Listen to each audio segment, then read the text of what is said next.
Maka lagu mana kita nak kenal zat Tuhan? Tak ada. Tak mampu kita nak mengenal zat Tuhan. Nah, pas lagu mana Tuhan suruh kenal dia? Berarti kenal benda yang mustahil, kenal sifat-sifat dia. Ataupun ciri-ciri yang ada pada Allah yang menyebabkan kita kata dia tu Tuhan.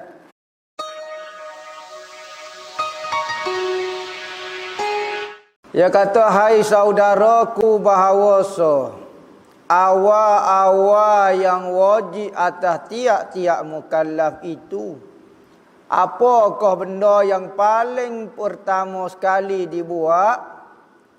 Yang wajib kena buat, wajib kena lakukan atas tiap mukallaf. Mukallaf ni orang yang akil balik. Akil ada akal. Tidak gila. Selagi mana orang tu tidak gila, dia tu bodoh setara mana. Ngaji periksa boleh I pacerah. Orang kata A, dia kata C. Orang kata C, dia kata I. Tak tahu alif jatuh. Tetapi dia tidak gila, maka dia akil dipanggil. Balik sampai umur dengan salah satu benda, sama ada sampai umur 15 tahun lelaki dan perempuan. Ataupun bermimpi lelaki dan perempuan usia 9 tahun. Ataupun mari kota bagi perempuan sahaja, maka itu menunjukkan balik. Akil, balik ni sampai umur. Sampai seruai agama. Siapa tepat dia ajaran Islam dengan sempurna. Lepas tu, selamat anggota mata dan telinga daripada rosak. Maka orang tu dipanggil mukallaf. Gapo dia hak wajibnya awal-awal wajib mengenal akan Allah Taala.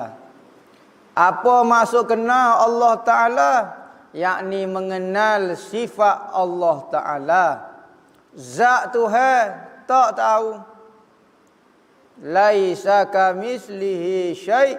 Zat Tuhan ini. Sifat Tuhan juga laisa kamislihi syai'. Tetapi zat Tuhan terlalu sukar untuk difahami dan terlalu payah kerana Tuhan tidak ada kaifiat gapo dia sifat-sifat bagi jirim. Maka apabila Tuhan tidak bertokar, Tuhan tidak lembut, Tuhan tidak keras, Tuhan tidak sudah. Tuhan tidak depan, Tuhan tidak belakang. Tuhan tidak tinggi, Tuhan tidak rendah, Tuhan tidak besar, Tuhan tidak panas, Tuhan tidak sejuk. Maka lagu mana kita nak kenal zat Tuhan? Tak ada. Tak mampu kita nak mengenal zat Tuhan. Nah, pas lagu mana Tuhan suruh kenal dia? Berarti kenal benda yang mustahil, kenal sifat-sifat dia.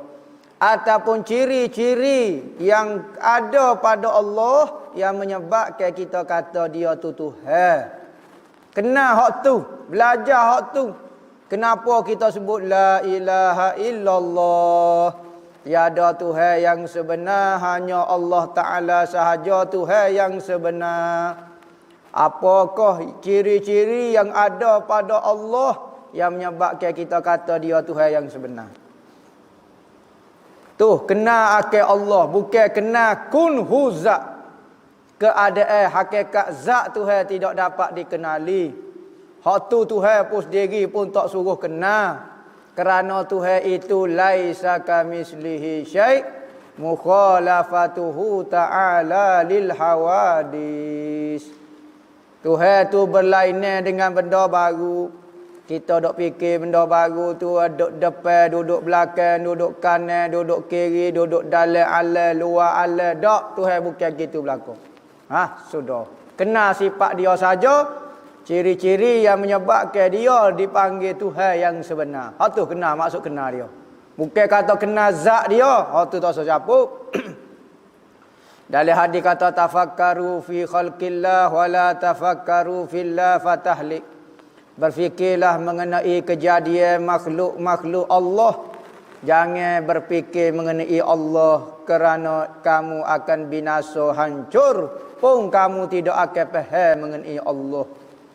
Benda yang baru, yang hadis, yang baru tidak mampu mengenal yang qadim, yang lama. Kita nak kenal mak ayah kita tak kenal lah mana. Kita lahir tu mak ayah kita dah usia 50 tahun. Tua dah. Ketika dia kecil, ketika dia remaja, kita tak kenal. Waktu beza baru 50 tahun.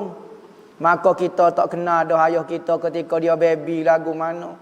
Ketika dia sekolah rendah lagu mana. Tu banyak benda kita tak kenal.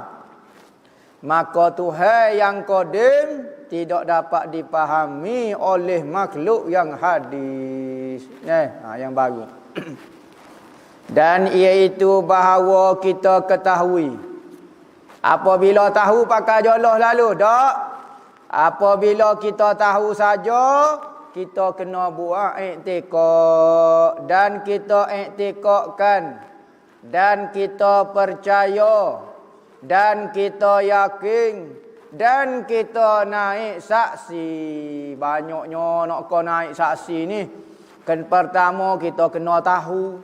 Selepas pada tahu kita kena buat pegangan akidah simpulan. Kemudian kita percaya sungguh benda tu, beriman sungguh, dan kita yakin. Barulah kita naik saksi asyhadu alla ilaha illallah. Aku bersaksi sesungguhnya tiada Tuhan kecuali Allah.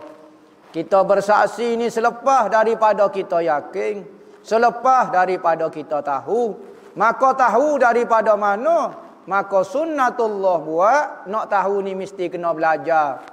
Boleh kau dok bila-bila dok makan Maggi ramen tu kabar-kabar kena Tuhan, boleh. Tetapi Tuhan tidak buat lagu tu. Nescaya gak orang tak pakat mari mengaji. Maka nak kenal Tuhan, kena cara saja kena mengaji. Apabila mengaji, maka kenalah Tuhan. Semata-mata kenal tu, ada orang percaya, tahu. Tetapi dia tidak buat pegangan akidah. Semata-mata tahu, tak boleh lagi. Kita kena buat benda itu sebagai akidah dan pegangan. Semata-mata tahu dia akan jadi maklumat semata-mata. Lepas lagu mana? Maklumat dia bermain di akal. Lepas lagu mana? Nak suruh dia jadi akidah. Tekan di hati, pegang ke. Di ruh kita tu pegang. Kenyataan ataupun maklumat ni maka dipanggil akidah. Barulah naik saksi bahawasanya tiada Tuhan yang disembah dengan sebenar-benar melainkan Allah yang esa, tiada yang sekutu bagi dia. Tak ada orang boleh berkongsi di dalam pangkat ketuhanan ni melainkan Allah Ta'ala sahaja Tuhan yang disembah dengan sebenar-benar. Hamba tengok ada benda disembah tu, tak kong laga apa dia, benda itu disembah dengan cara dusta semata-mata, bukan kebenaran. Bukan dengan cara yang benar, bukan dengan cara yang hak. Hak yang sebenar, yang haknya disembah adalah Allah. Manakala yang disembah selain daripada Allah itu dusta semata-mata. Dan dia bukan pun Tuhan pun sama sekali. Dia makhluk serupa kita. Tiba kita menganggap dia tu Tuhan, maka kita sembah dia. Sembah itu adalah dusta, palsu, tidak berhak sama sekali benda itu disembah. Manakala Tuhan pula, dialah yang paling berhak disembah, yang benar, yang berhak untuk disembah. Ialah Tuhan yang amat besar dengan kebesarannya. Lagi Raja yang amat kebesaran. Tiada Tuhan yang lain dan tiada yang disembah yang lain melainkan Ia. Tuhan ini amat besar pangkat Dia. Lagi Raja yang amat kebesaran, Malikul Mulk, Raja kepada segala raja. Apa maksud raja? Orang yang menguasai sesuatu itu dipanggil raja. Apabila nafsu bermaharaja rela, yakni nafsu menguasai diri kita, maka nafsu jadi raja kerana nafsu yang menguasai kita. Setiap benda yang menguasai sesuatu, dialah jadi rajanya. maka raja, pemimpin, pemerintah dia yang menguasai sesuatu. Maka di atas daripada segala yang dapat menguasai sesuatu adalah Allah yang menguasai segala-galanya.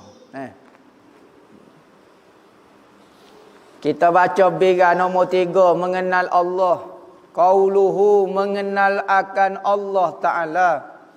Artinya, kerana bahawa mengenalkan dia kan Allah itu tempat hantara segala perkara yang ditututi daripada hamba.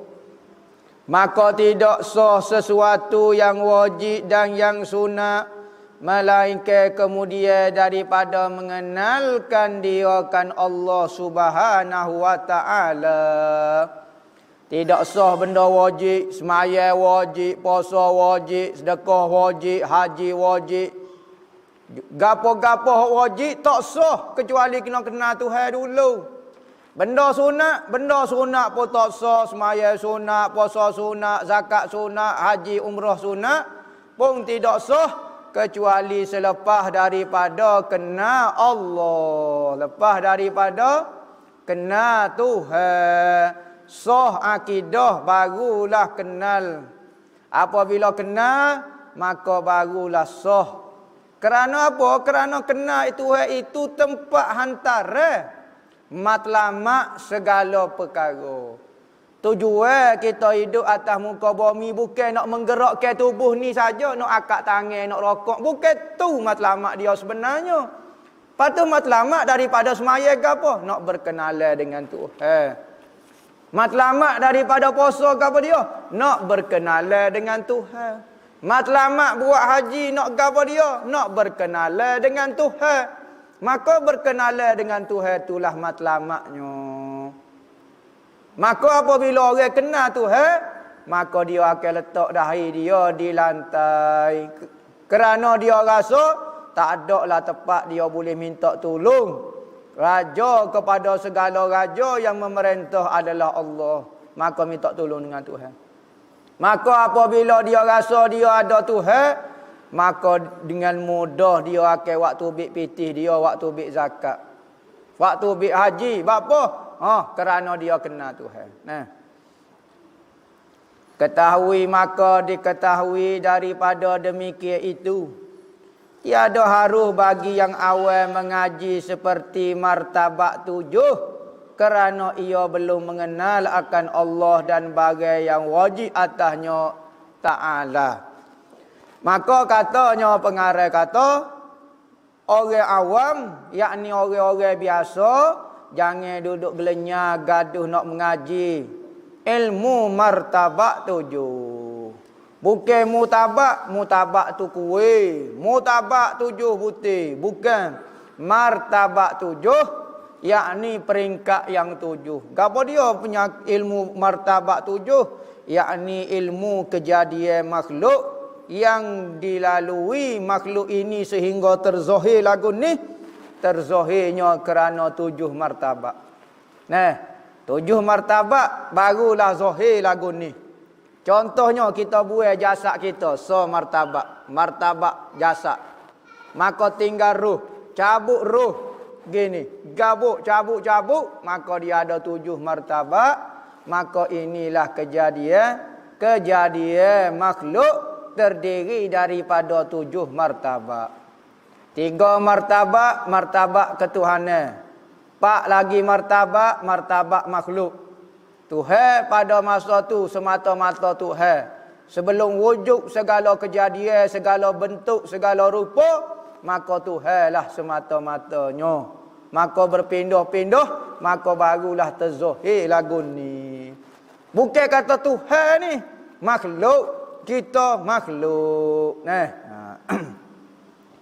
Pas lagu mana perbahasan dia ada martabat wahdah.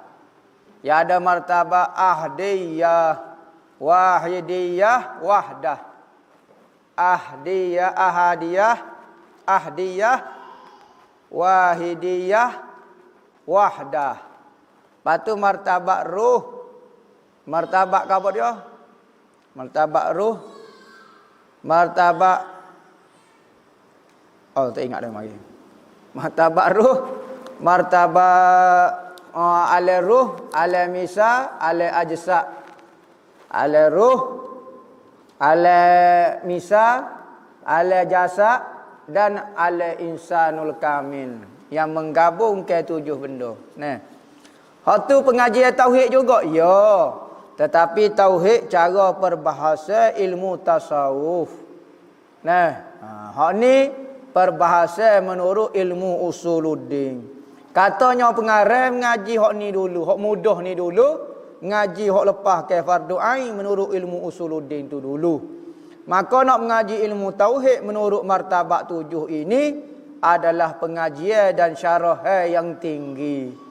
Perlu kepada guru-guru yang bijak, yang pandai ataupun guru-guru yang mursyid di dalam membahaskan martabat 7 supaya pengikut-pengikut dan murid-murid dia tidak tersesat.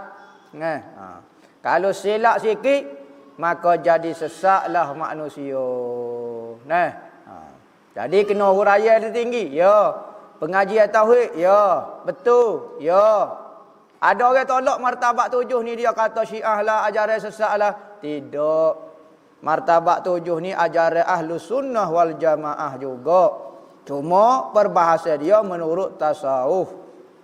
Jangan ni kita nak ngaji lah ni ilmu tauhid perbahasa ilmu akli mutakallimin.